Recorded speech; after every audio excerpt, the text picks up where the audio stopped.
Hey guys, welcome back to the Saints TV YouTube channel. Welcome to match review. Game's just finished against the Bombers, RSCA Park. Good turnout, by the way, really big crowd. A lot of Bombers, a lot of Saints. Good to see.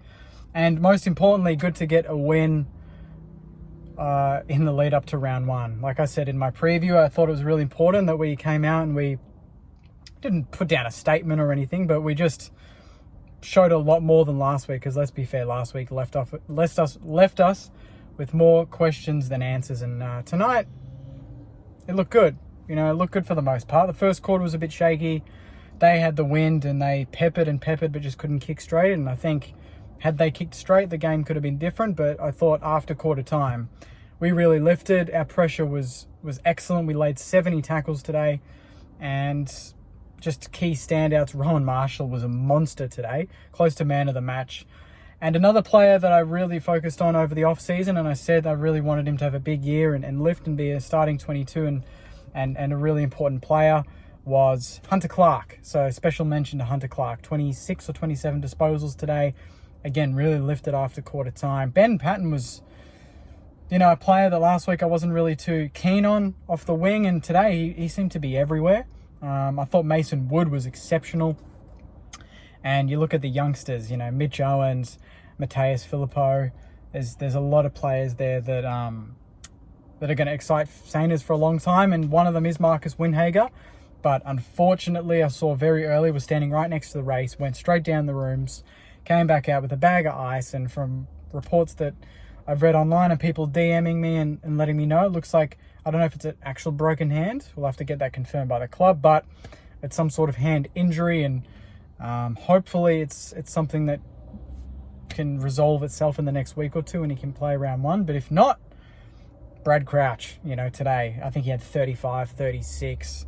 Very, very impressive performance from Brad Crouch today. The backline stood tall. And, I mean, the key standouts outside of just individuals was just the structure behind the ball. I thought we zoned really, really well. It just stopped any sort of quick ball movement from the Bombers, and whether that's more of what we're going to see in the actual season, or it was off the back of how easily Melbourne scored against us last week. You know, they went from back to front very quickly, scored a lot of easy junk sort of goals. Today, the Bombers couldn't do that. We didn't allow that space. The high press really did just kind of corral them.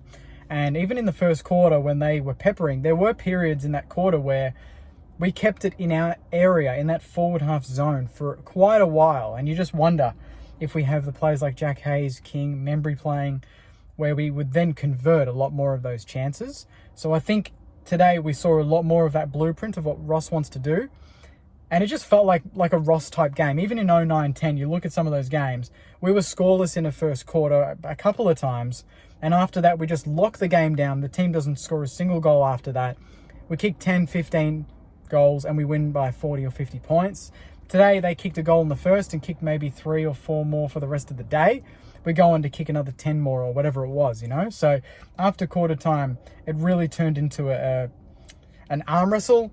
And we were stronger in the end, which was really good. I thought that Caminiti battled really well. I thought Josh battled, speaking of battling, was very good. Koff, I think I saw come on late, although I did want to see Cooper Sharman. I really wanted to see the Sharmanator have a go today, and I don't think he got any minutes, to be honest, so that was a bit of a downer. Gresh was all right. And yeah, the midfield just looked a lot stronger today. I don't know what they shifted, but it was the same group from last week. They just looked like they worked harder, they were chasing more. Our physicality was right up there. Last week it wasn't. There was a lot of factors that were here today that weren't there last week. So I think today is a bit more of a reflection on what Ross is trying to do. Last week, obviously, playing the 8 or 7 periods and trialling different players, that was a bit of a mixed bag. But today you saw the 4 quarters, you saw players in certain positions that they're going to stick to. And I think this definitely is this mirrors more of what Ross and the coaches have been, been working on behind the scenes at training. So importantly, 35-point win, that was great. Scoreboard, I think, is semi-irrelevant here, but it was more the performance. But it just seemed like a very mature performance, even under pressure in certain cases. We just didn't panic after quarter time. We didn't cough the ball up. we held on to it a bit longer than maybe we have in years gone by, where we just wait that extra extra second, get that bit of space and then hit that target. And there was a good balance of chipping it around, slowing the game down, but then knowing when to go fast. And actually, speaking of going fast, Nasire, again, excellent game. Excellent game. He's got that perfect balance of defense and offense. You know, he can take a grab, he can run and kick a ball, but he can also lay a tackle, corral players, chase, do all this sort of 1%ers, as well as having that cream on the top, which is excellent. So, no Brad Hill, obviously, personal reasons. So we hope Brad is going well with his partner, and that takes care of itself, and he's good to go round one. So best wishes there. But I think given the injuries we've got, given a lot of people see Essendon as a team that might be on the up, new coach as well, new structure. They've been our bogey team for a while.